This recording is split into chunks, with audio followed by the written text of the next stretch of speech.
Pagi itu, aroma segar buah-buahan menyeruak di sudut pasar Kuto Palembang. Di bawah terpal biru yang sudah pudar warnanya, seorang perempuan muda duduk di antara tumpukan salak, mangga, dan duku yang tersusun rapi. Namanya Ningrum. Wajahnya teduh, suaranya lembut, dan senyumnya tak pernah lepas dari wajah. Tapi siapapun yang pernah melihat sorot matanya, pasti tahu dia bukan wanita biasa. Di balik ketenangan itu, tersembunyi rahasia kuno yang bahkan para jawara pasar sekalipun tak berani menyentuhnya. Sudah 3 tahun Ningrum berjualan di sana. Tidak pernah banyak bicara, tidak pernah ikut ribut, tapi juga tidak pernah takut.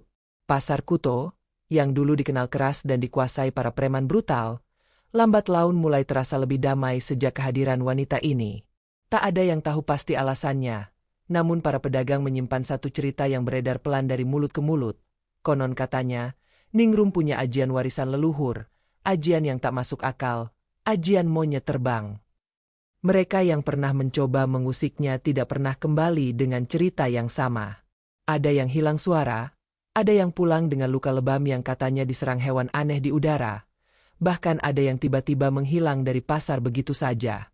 Tapi para preman tetap menganggap itu cuma mitos pedagang kecil. Sampai suatu hari, datanglah Bayek, preman penguasa pasar Palembang yang dikenal brutal, sadis, dan tak punya ampun. Dia datang bukan sekadar mencari uang keamanan, tapi ingin mengambil seluruh lapak buah milik Ningrum. Bayek memang bukan preman sembarangan.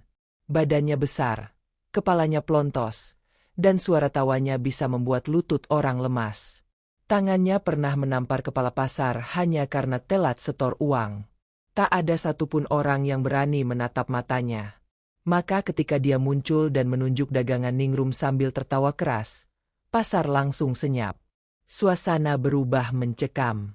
Para pedagang menarik diri, sebagian menunduk, sebagian lagi menggigil. "Ini lapak baru gue sekarang," ucap Bayek sambil menendang keranjang buah. Duku dan salak berserakan, sebagian menggelinding ke selokan. Ningrum hanya menatapnya, tak bergeming. Dia tidak berteriak, tidak menangis, hanya mengambil satu duku yang jatuh, meniup sedikit debunya, lalu kembali duduk tenang. "Aku nggak mau cari ribut, Bang. Tapi ini bukan lapakmu," ucap Ningrum pelan, namun tajam. Bayek menggeram. "Kau pikir ini pasar nenek moyangmu?" Ningrum mengangkat kepalanya perlahan. Mata mereka bertemu. Seketika angin pasar berhenti berhembus. Daun-daun yang tadinya menari di udara seperti beku di tempat. Bayek sempat terdiam, bingung, tapi dengan cepat dia menepis rasa aneh itu. Dia melangkah maju, hendak menampar wajah Ningrum. Saat tangannya terangkat, sebuah bayangan hitam melesat dari atap pasar. Bayangan itu bergerak secepat kilat dan langsung menabrak lengan Bayek yang terangkat. Braak! Tubuh besar Bayek terpental ke belakang, menghantam gerobak gorengan dan membuat minyak panas tumpah kemana-mana. Orang-orang yang melihat hanya bisa mematung. Mereka menyaksikan sesuatu yang mustahil. Seekor monyet besar, berselendang merah, berdiri gagah di sisi Ningrum. Matanya menyala tajam, bulunya hitam legam, dan ekornya panjang menjuntai seperti cambuk. Pasar menjadi bisu. Beberapa preman Bayek mulai merapat, membawa besi dan kayu. Tapi si monyet hanya menggeram pelan, dan seketika itu juga, 3 buah kelapa dari toko belakang melayang sendiri dan menghantam kepala mereka satu persatu. Brak, brak, brak. Suara keras bergema, dan para preman tumbang tanpa sempat mengangkat senjata. Ningrum tetap duduk tenang. Dia tak bergerak sedikit pun, seolah sudah tahu semuanya akan seperti itu. Bayek bangkit perlahan, wajahnya merah pada menahan malu. "Apa-apaan ini? Monyet sialan dari mana?" Ningrum menjawab dengan suara lembut namun dingin. "Itu bukan monyet biasa, Bang. Itu penjaga dari ajian yang sudah turun-temurun dijaga keluargaku. Dia tak suka orang serakah yang merampas hak orang lain." Bayek menatap sekeliling, tapi tak ada yang berani menolongnya.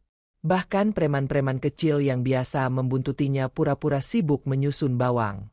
Dia merasa dipecundangi di depan banyak orang, oleh seorang perempuan penjual buah dan seekor makhluk aneh yang tidak bisa dia jelaskan dengan logika. Namun harga dirinya sebagai penguasa pasar membuatnya tidak mau menyerah begitu saja. Dia mengangkat besi yang tergeletak, lalu berlari ke arah Ningrum sambil berteriak, "Aku hancurkan kalian!" Seketika langit mendung. Angin mengamuk seperti badai datang dari arah barat. Daun-daun berterbangan, plastik melayang-layang, dan suara lirih mantra terdengar dari mulut Ningrum yang mulai membaca sesuatu dengan lirih. Nyaris tak terdengar. Monyet berselendang merah meloncat ke udara, membentuk bayangan besar di atas kepala Bayek. Dengan satu hentakan tangan Ningrum, monyet itu menghantam tanah keras dengan kepalan besarnya. Pecah. Suara tanah retak terdengar jelas, dan seolah gempa kecil mengguncang area sekitar lapak.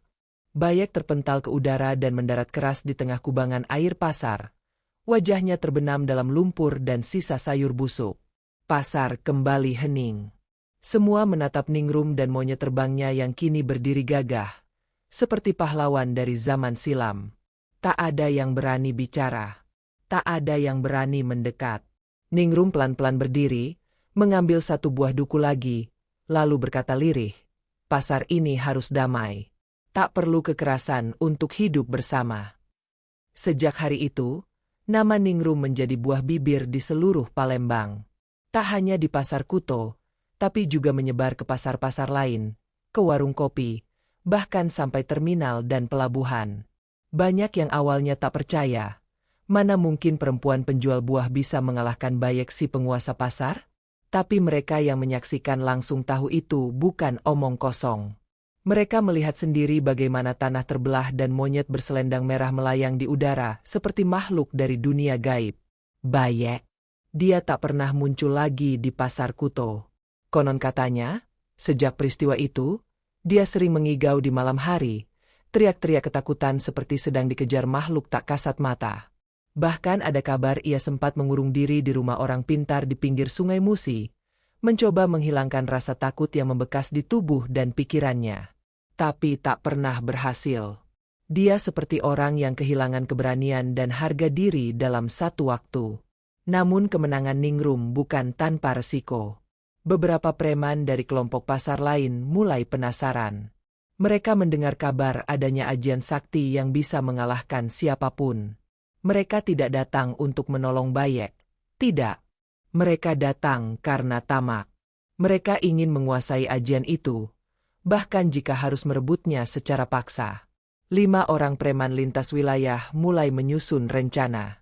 Mereka bukan preman sembarangan. Ada yang mantan dukun hitam, ada yang belajar tenaga dalam di luar kota, dan ada pula yang dikenal bisa memanggil makhluk penjaga dari telur ayam cemani. Ningrum tahu badai belum selesai. Dia bisa merasakan hawa gelap yang mulai mengendap di sekitar pasar. Mata batinnya membaca tanda-tanda. Burung gagak lewat 3 kali di pagi hari, buah mangga tiba-tiba membusuk sebelum matang, dan monyet peliharaannya, yang biasa tenang, mulai gelisah dan tak bisa tidur di malam hari.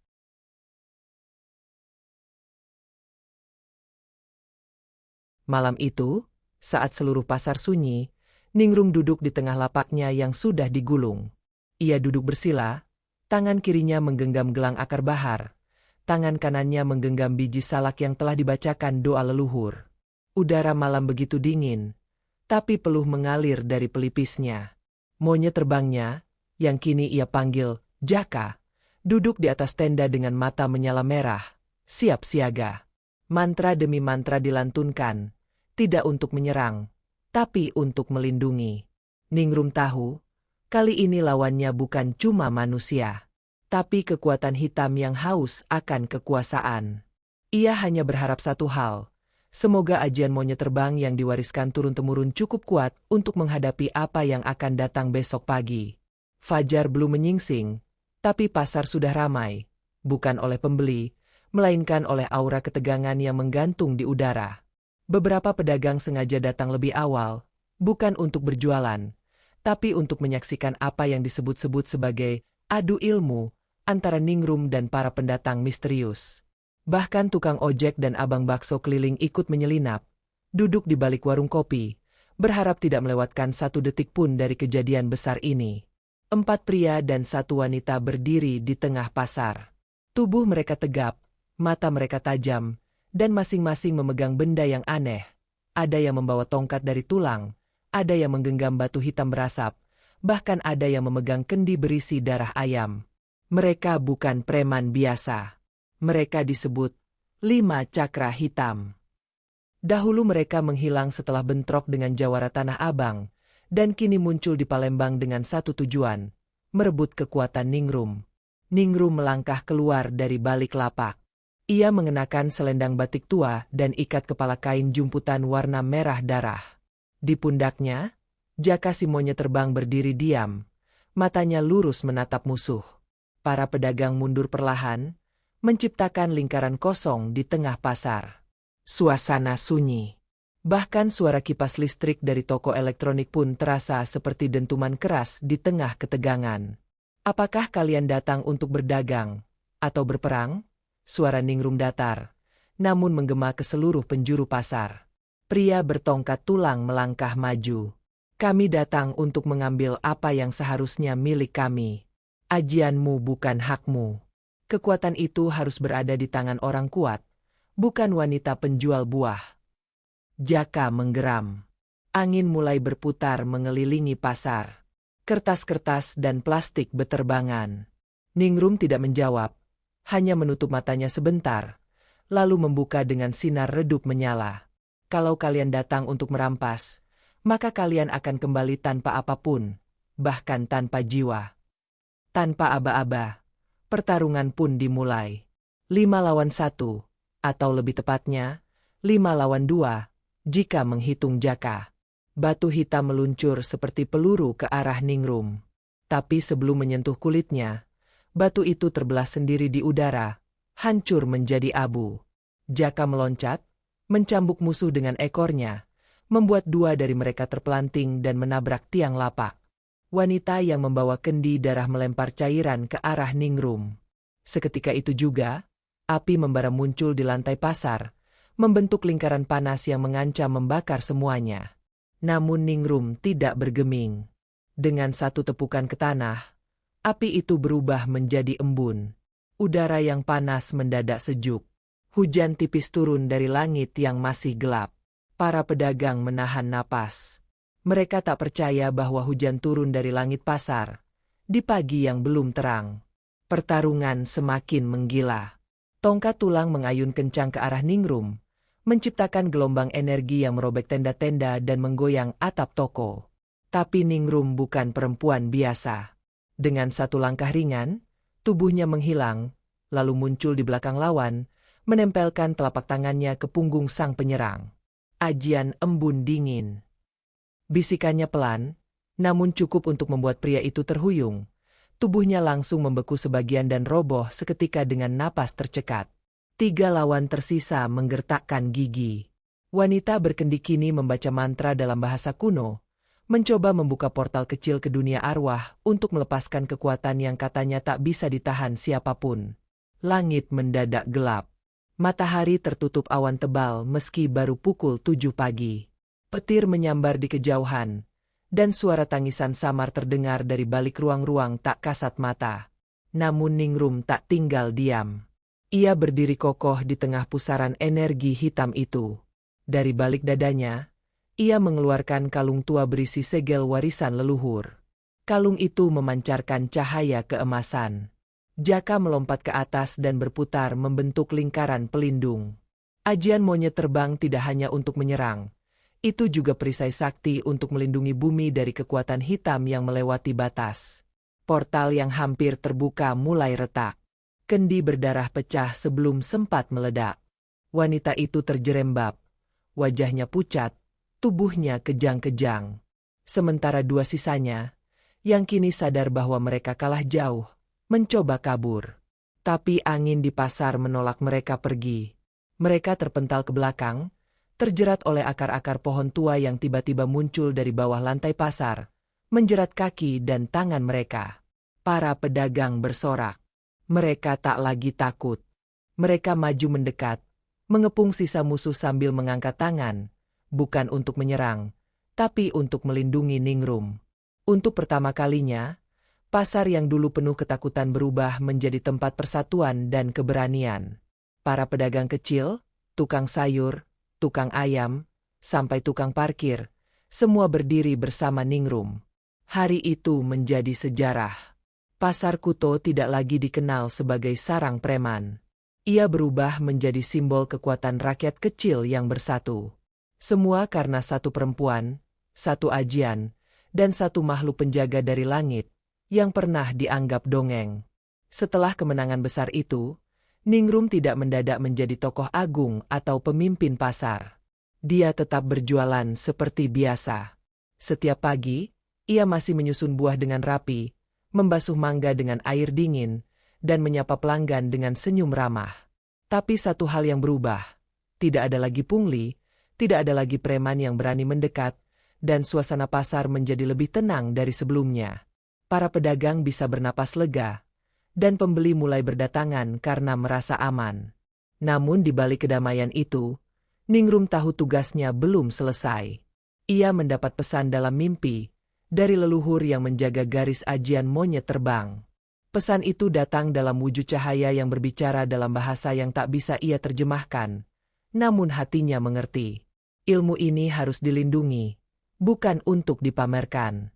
Jangan biarkan ajian ini jatuh ke tangan orang serakah. Itulah sebabnya setiap malam, saat semua tertidur, Ningrum naik ke bukit kecil di pinggiran kota. Di sana, ia duduk bersila bersama Jaka, menyelaraskan energi alam dan menjaga keseimbangan antara dunia nyata dan dunia gaib.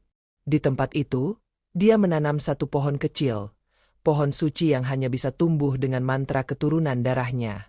Pohon itu adalah kunci.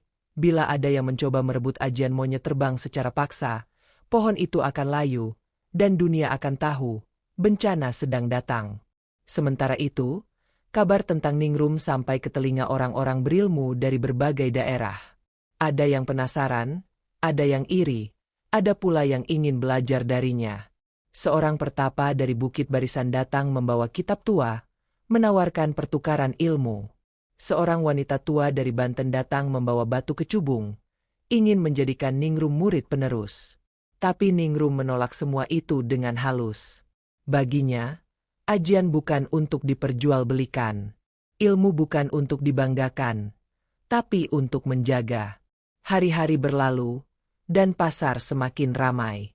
Orang-orang datang bukan hanya untuk belanja, tapi untuk sekadar melihat dari jauh sosok perempuan penjual buah yang katanya punya ajian langit. Ningrum tak peduli. Dia hanya ingin menjaga kedamaian, seperti janji yang pernah ia ikrarkan dalam hati saat pertama kali menginjakan kaki di pasar itu. Sebab bagi Ningrum, pasar bukan tempat mencari uang semata, tapi tempat ibadah, tempat mengabdi, tempat melindungi. Satu pagi yang cerah, ketika matahari baru menyentuh permukaan Sungai Musi, seorang anak laki-laki kecil berdiri di depan lapak Ningrum. Matanya sayu, bajunya compang-camping, dan tangannya menggenggam uang receh yang nyaris tak cukup untuk membeli setengah buah mangga. Ningrum menatapnya lembut, lalu mengulurkan satu kantong buah segar tanpa meminta imbalan. Anak itu menunduk, lalu berlari pergi sambil tersenyum lebar. Tak disangka, bocah itu adalah keponakan dari seorang jagoan lama yang telah bertapa di hutan selama 2 dekade. Seorang tokoh yang dulu dikenal sebagai penjaga pasar Tanah Merah, dan sempat menghilang karena menolak menggunakan ilmu untuk kekuasaan. Ia bernama Pak Raga, dan ia muncul kembali setelah mendengar cerita tentang Ningrum. Bukan untuk menantang, tapi untuk menemui dan memberi pesan. Sore itu, Pak Raga datang mengenakan jubah lusuh dan membawa tongkat bambu tua. Orang-orang memberi jalan saat ia melangkah mendekat ke lapak buah. "Nak Ningrum," ucapnya sambil menunduk sopan, "aku datang bukan untuk menguji, tapi untuk memperingatkan. Ajianmu telah membangunkan kekuatan lama yang tertidur. Akan datang ujian berikutnya, bukan dari manusia, tapi dari alam itu sendiri." Ningrum terdiam, matanya menatap langit. Awan tampak tak biasa. Angin bertiup dari arah timur, membawa bau tanah basah dan gemuruh halus dari kejauhan. Jaka, si monyet terbang, mulai gelisah di atap warung. Getaran halus terasa di tanah, seolah bumi sendiri tengah bicara. Pak Raga menyerahkan satu benda, batu kecil berbentuk seperti mata manusia. Ini adalah mata alam. Gunakan jika bumi mulai bicara dalam bentuk bencana. Tapi ingat, tidak ada ajian yang lebih kuat dari kerendahan hati. Setelah itu, Pak Raga pergi, meninggalkan Ningrum dengan firasat yang semakin menebal. Seminggu setelah pertemuan itu, Palembang dilanda angin ribut. Pasar porak-poranda, tenda beterbangan, dan aliran sungai Musi naik hingga membanjiri sebagian area kota. Orang-orang panik, berlarian mencari tempat aman. Namun di tengah kekacauan itu, lapak buah Ningrum tetap berdiri utuh, seolah terlindungi oleh perisai tak kasat mata. Dan di atasnya, Jaka berdiri tegak, menatap langit dengan sorot penuh waspada. Di tengah badai dan banjir yang melanda kota, Ningrum berdiri di tepi sungai Musi. Dia tak lagi hanya seorang penjaga pasar, tapi kini penjaga batas antara keseimbangan alam dan manusia. Di tangannya, batu, mata alam, dari Pak Raga mulai bergetar. Jaka meringis pelan, menandakan sesuatu sedang datang dari balik dimensi yang tidak bisa dilihat mata biasa. Sungai itu bukan lagi sekadar air, tapi saluran energi kuno yang sedang bangkit karena terganggu oleh kerakusan manusia yang terus merusak tatanan. Dalam doa dan meditasi panjang, Ningrum memanggil kekuatan leluhur, bukan untuk menyerang, melainkan untuk meredakan amarah bumi. Ajian monyet terbang kini bukan hanya pelindung pribadi, tapi penjaga gerbang keseimbangan. Dari tengah pusaran sungai, muncul pusaran air berbentuk spiral yang memutar arus dengan kecepatan luar biasa. Orang-orang menyangka akan terjadi banjir besar, tapi pusaran itu justru menyerap air banjir dari seluruh kota dan membawanya kembali ke hulu. Dari kejauhan, para pejabat yang tadinya menutup mata atas kerusakan pasar datang membawa bantuan. Namun mereka tak bisa mendekat, karena energi yang menyelubungi lapak Ningrum terlalu sakral untuk sembarang kaki menginjaknya. Beberapa dari mereka justru terdiam, malu, karena tahu bahwa seorang penjual buah kecil telah melakukan hal yang tidak sanggup dilakukan oleh kebijakan atau kekuasaan. Saat badai reda, matahari kembali muncul. Pelangi membentang di langit Palembang, dan pasar kembali hidup. Para pedagang yang kehilangan barang dibantu oleh Ningrum tanpa pamrih. Ia membagikan buah-buah dari hasil panen pribadinya di kebun kecil belakang rumah. Ia mengajak warga untuk mulai menanam, bukan hanya membeli. Ia mengajarkan makna hidup dari alam, dan bagaimana menghormati setiap prosesnya. Namun diam-diam, ada yang mengawasi. Seorang pria tua, berpakaian serba hitam, berdiri di ujung kota. Ia menyaksikan semuanya dengan mata merah menyala. Di pundaknya, seekor burung gagak bertengger tenang. Ajian itu sudah bangkit kembali, gumamnya. Dan bila ia tak kukendalikan, aku akan kehilangan kendali atas seluruh kekuatan hitam di Sumatera Selatan. Orang itu bukan manusia biasa. Ia adalah keturunan dari kelompok pemuja ajian gelap yang telah lama terkubur. Dan kini, ia bersiap untuk pertarungan terakhir. 3 hari setelah badai mereda, langit Palembang kembali berubah. Kabut tebal menggantung sepanjang pagi hingga malam. Burung-burung tak berkicau, dan pasar terasa dingin meski matahari bersinar. Ningrum tahu, waktu yang diramalkan Pak Raga sudah datang. Ia duduk di pelataran lapak, memandangi Jaka yang kini lebih gelisah dari biasanya. Di telinga batinnya, suara leluhur mulai terdengar, memanggil, mengingatkan, mempersiapkan. Malam itu, pasar kosong. Tapi satu bayangan melangkah pelan menyusuri gang kecil, mengenakan jubah hitam dengan corak naga kelam di bagian punggung. Itulah Wira Hitam, pewaris terakhir ajian burung gagak. Ia datang bukan sekadar untuk mengadu ilmu, tapi untuk menghancurkan garis pelindung ajian monyet terbang, dan mengembalikan pasar-pasar ke dalam cengkeraman kegelapan. Di pundaknya, gagak hitam melengking, menandai awal pertempuran yang tak hanya menguji kekuatan, tapi juga takdir. Pertarungan keduanya tak terlihat mata biasa. Di mata warga, malam itu hanya gerimis biasa. Tapi di dunia gaib, langit robek, tanah bergetar, dan api muncul dari titik-titik kosong di udara. Ajian burung gagak menyebar kabut pekat yang menenggelamkan pasar dalam ilusi gelap. Tapi Ningrum melawan dengan cahaya embun dan suara mantra leluhur. Jaka melayang cepat, menghantam bayangan hitam yang muncul dari retakan tanah. Dua kekuatan langit saling berbenturan. Satu ingin menguasai, satu ingin menjaga. Wira hitam sempat menguasai medan. Ilmu hitamnya mampu memunculkan bayangan dirinya dalam jumlah ratusan. Tapi Ningrum tak melawan dengan amarah. Ia berdiri di tengah badai, membaca doa warisan leluhur, menggabungkan kekuatan monyet terbang dengan kekuatan embun malam. Cahaya keemasan membungkus tubuhnya, membakar semua bayangan ilusi hingga Wira terpojok dan tersungkur. "Aku tak butuh ajianmu, Wira," ucap Ningrum lirih. "Yang kau butuhkan adalah pertobatan. Karena ilmu tanpa cinta hanya akan menjadi api yang membakar dirimu sendiri." Wira hitam roboh. Gagaknya terbang, hilang di langit tanpa jejak. Kabut sirna, dan langit Palembang kembali cerah. Pasar Kuto berdiri kokoh, lebih kuat dari sebelumnya. Ningrum tersenyum, lalu kembali ke tempat duduknya, mengambil satu buah salak, dan mengupasnya perlahan. Cerita ini adalah sebuah karya fiksi. Tokoh, tempat, dan peristiwa di dalamnya merupakan hasil dari imajinasi semata. Tidak ada ajian monyet terbang, tidak ada pasar yang dijaga kekuatan gaib, dan tidak ada pertarungan antar ilmu hitam di balik lapak buah. Namun di balik imajinasi itu, tersimpan pesan penting, bahwa keberanian, ketulusan, dan rasa keadilan dapat mengubah lingkungan, bahkan jika berasal dari seseorang yang paling sederhana. Kadang, dunia tidak berubah oleh kekuatan besar, melainkan oleh keteguhan hati yang tidak gentar berdiri ketika semua orang memilih diam. Kisah ini mengingatkan kita bahwa siapapun bisa menjadi penjaga kebaikan, meski hanya dari balik lapak kecil di sudut pasar.